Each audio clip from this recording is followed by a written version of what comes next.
Sometimes you can evaluate a log just by looking at it. Sometimes it's a little bit more complicated.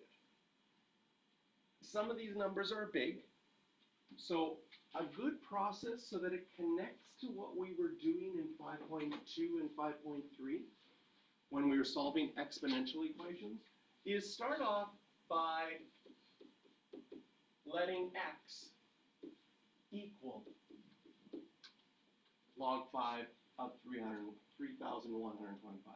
If you do that step, it allows you to change it to exponential form. And in exponential form,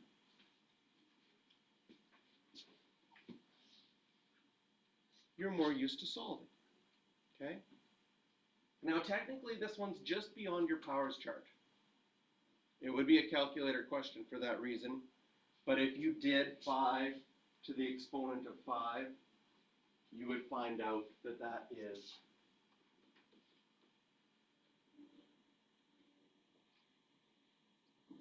3,125. So normally this would show up on a non-calculator question, and the value would be something on your powers chart. But this was one beyond our powers chart. If you do this,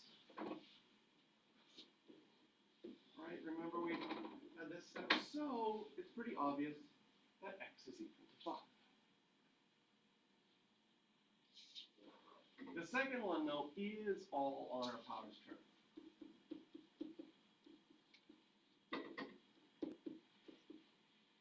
So questions sometimes students have is, what happens if I don't do this let x and I just go to this step?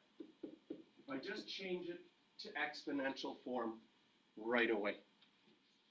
Well, then you would lose, it's an E3 error for introducing a variable that wasn't in the question. The question had no x's. So if I get an x and I solve for it, they're like, there was no x's. What are you doing? So we have to have this statement that says let x if we want to do this strategy. 216 was on our powers chart. It is 6 cubed. Then we can use our negative exponent rule, bring that to the top, and then we get to the stage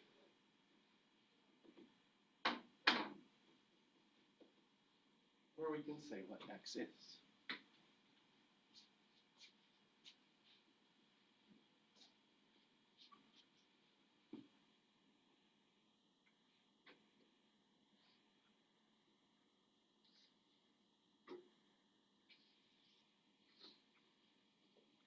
I like this solving for x method because it is connected to what we did before. The other way of doing this, and I'll just do the first one. So if you had log 5 of 3,125, you're thinking this. I need to find out what that exponent is. 5 to the what is 3,125. If I then rewrote that 3,125 as 5 cubed, and I thought 5 to what exponent is 5 to the 5? I think I said 5 cubed.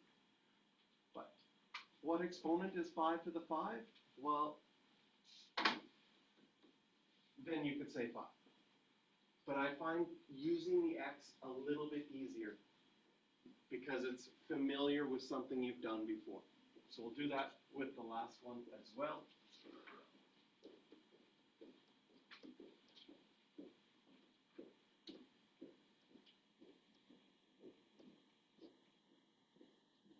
Base is 8, exponent is x.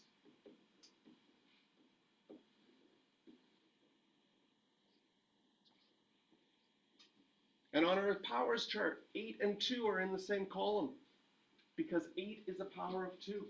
So I'm going to change everything to powers of 2. 8 is 2 cubed, still to the x.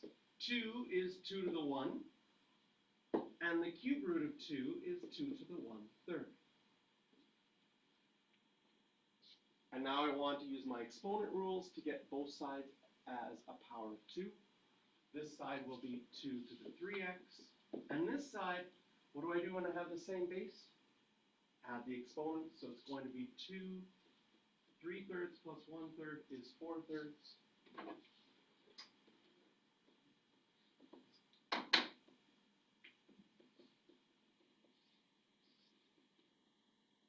Divide both sides by 3, and we get x is equal to 4/9.